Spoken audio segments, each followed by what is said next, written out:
Hey, my pretties, it's Lion Queen here. Now, today we're reviewing episode 311 of Shadows and Pretties.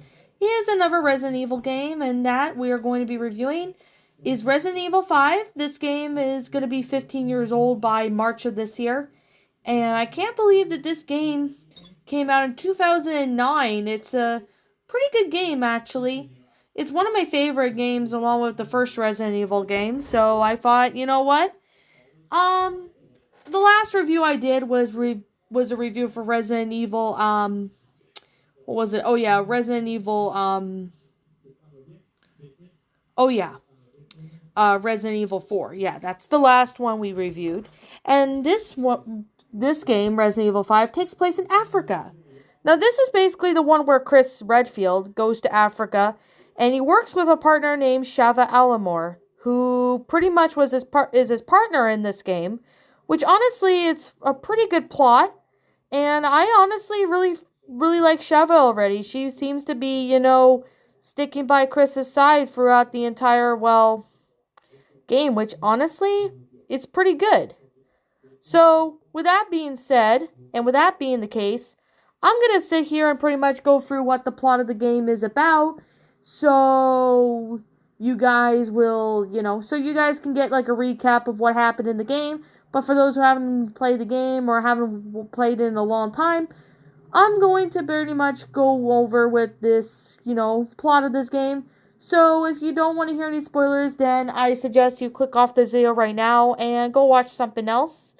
So I'll give you a few seconds to do that. Well, in the meantime, I'm going to go ahead and we'll dive right into the game.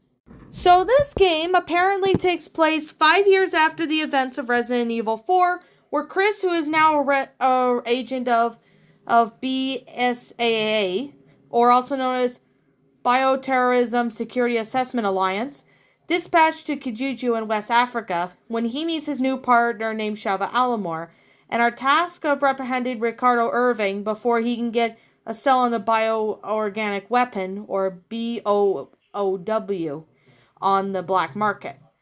So when they arrive, they uncover the locals have been infected by the parasites Las Plagas, those infected called Menangi or something like that. The BSAA Alpha team have been killed, and Chris and Sheva get rescued by BSAA's Delta team, which includes Sheva's mentor, Captain Josh Stone. In Josh's data, Chris sees a photograph of Jill Valentine, his old partner, who had been presumed dead after a confrontation with Albert Wesker, which we'll be getting to that in a little bit. Chris and Sheva in the Delta team are close on to Irving, but he escapes with the aid of a hooded figure, which, of course, Irving leaves behind the documents that led Chris and Sheva into the marshy oil fields, where Irving's ordeal was to occur, but they discovered that the documents are at a diversion. So when Chris and Sheva try to regroup with Delta Team, they find the team has been slaughtered by BOW. Sheva cannot find Stone among the dead, determined to learn if Jill is even alive. So Chris does not report the headquarters. So pretty much you'll get a flashback of Chris and Jill, in Spencer's estate or something like that, and they confront Wesker, but however, Jill sacrifices herself to keep Chris safe, and you basically find out that Jill goes missing, but many presume she was dead. But if you play this game, you probably will already know, and you will be very surprised if you've not played this game, and you're going to hear about it. You're going to be surprised of what happens next. So while they are continuing through the marsh, they find Stone, and they track down Irving's boat with help. Irving injects himself with the variant of the last Plagas parasite, mutates into a huge octopus crocodile-like beast. So Chris and Sheva had defeated him, and his dying words led him to a nearby cave. The cave is a source of a flower used to create viruses previously used by the Umbrella Corporation, as well as a new strain named Ouroboros. So Chris and Sheva find the evidence that Tricell, the company funding BSAA, took the former Umbrella underground laboratory and continued Umbrella's research in the facility. They discover that thousands of capsules holding human test subjects, while Chris finds Jill's capsule, but it's empty. When that's how they discover that Jill somewhat could be alive. They leave and discover that Tricell CEO Excella Yawning has been plotting with Wesker to launch missiles with the Ouroboros virus across the globe. It was eventually revealed that Wesker hopes in taking on a few chosen from the Chaos infection to rule them, while creating a new breed of humanity. Chris and Sheva pursued Unixella, but gets stopped by Wesker and the hooded figure, who is revealed to be Jill Valentine, who unfortunately got brainwashed. So, of course, Excella and Wesker escape to the Trisol oil tanker, and Chris and Jill fight, Sheva fight Jill by removing the mind-controlling device before she urges Chris to follow Wesker. So, they basically had to take this mind-controlling device off of her, and once Chris and Sheva did that, Jill finally becomes free, and she is alive. So, honestly, I was pretty shocked when I saw that Jill was alive. I was like, no way, she's alive? Holy crap. I mean, that was honestly my reaction when I saw it. I mean, that was very surprising that Jill was alive this whole time. So Chris and Jill and Sheva aboard the tanker and encounter Excella, who escapes after dropping a case of syringes. Sheva keeps several. When Chris and Sheva reach the main deck, Wesker encounters the ship's intercom and has betrayed Excella, infected her with the Ouroboros.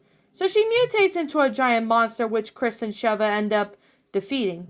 Jill radios in, telling Chris and Sheva that Wesker must take precise, regular doses of the serum to maintain his strength and speed, while a larger, smaller dose would poison him. Sheva reveals that Excella's syringes are doses of the drug. So while Chris and Sheva follow Wesker to the bomber loaded with missiles containing Ouroboros virus, injecting him with the syringes, Excella's dropped. Wesker tries to escape on the bomber, but Chris and Sheva disable it, making him crash land into a volcano. Furious, Wesker exposes himself to the Ouroboros and chases Chris and Sheva through the volcano. They eventually fight him, and the weakened Wesker falls to the lava before Chris and Sheva are rescued by a helicopter, which is piloted by Jill and Stone, aka Josh Stone. As a dying Wesker attempts to drag the helicopter to a volcano, Chris and Sheva fire rocket-propelled grenades and catch Wesker, killing him instantly. So you pretty much, Chris wonders what the world is worth fighting for, looking at Sheva and Jill, and decides to live in a world without fear, and that's how the movie ends. Honestly, I have to say this is actually one of the best games that Capcom has ever developed when it came to the Resident Evil games. I honestly have to say the plot line of this game was just amazing. And I honestly remember playing the game where you end up going through, levels and you're finding, some gems you can sell. It's a pretty fun game. I mean, if you're a Resident Evil diehard fan like myself, you definitely would really enjoy the game. I mean, I personally like the game. It's fun. Characters are well done. I really like the fact that, Jill is alive after, sacrificing herself to save Chris. But I really like the Sheva character. And I really wish we get to see Sheva again, since it has been a long time since they did a Resident Evil game with Sheva in it. So, who knows? I mean, there could be another Resident Evil game where they might decide to bring Sheva back. Who really knows, to be honest? But, unfortunately, we're not going to really know until much later. But I really like how this takes place, after Resident Evil 4. Like, it takes place, 5 years after. So, if you played the main storyline and you have the Xbox Live or the Xbox One edition, there is, Mercenaries, more characters. There's extra characters versus there's no mercy mode. But you can also get some new costumes. You can also play 2 new storylines. Lost in Nightmares, which basically talks about Chris and Jill's, Chris's flashback with how he lost Jill as his partner, but until he finds out she's alive. And then Desperate Escape, which basically you see the Josh and Jill's side as to how they managed to get free and stuff. Honestly, I recommend this game, even if you want to watch playthroughs of it, or if you want to watch the game, want to play the game yourself. You definitely have to play Resident Evil 5. It's one of the best games that I have to say that Capcom's ever made in the Resident Evil franchise. I mean, there's a couple other Resident Evil games that honestly was just as good as this one. But I mean, nothing could pass the opportunity with this game. This game is definitely a must have. If you are a Resident Evil fan like myself, you're not going to be disappointed because this is definitely a really fun game. Really well made in detail, and it's definitely a fun one. And I really think everybody should, always give this game a shot. You will not be disappointed one bit. So, I think that's pretty much all I have to really say about this game, but like I said, this is just simply my own personal opinion. If you disagree with me, that's perfectly fine too. We're all entitled to our own opinions in regards to these games. This is just simply my own personal thoughts. If you dislike this game, that's perfectly fine. I respect your opinion. If you like this game, then I respect your opinion as well. So, I guess with that being said and that being the case, what did you guys personally think of this game if you like it? Did you enjoy it? Did you not? And also, what you have done personally to help make the game a lot better, let me know what it is in the comments below. And if I am missing something that I did not talk about this game, let me know what it is in the comments below too, because I like to see that. Oh, excuse me. And as always, I'm the Lion Queen. I want to thank you so much for watching today's video. And if you enjoy my video, be sure to leave a like, comment, and subscribe if you're new. Ring the bell for notifications when I upload, so that way you guys will not miss an upload. If you're interested in following my media, such as my DeviantArt and my Twitter, links to those will be in the About page section, so you guys can go check those out. Also, if you're interested in subscribing to my backup channel known as Miss Dark Shigo, link to that will also be in the About page section, so you guys can go check those out if you want. And as always, if I'm missing something, I know I said it before, if I'm missing something, you let me know. And as always, I guess that's pretty much all I have to really say.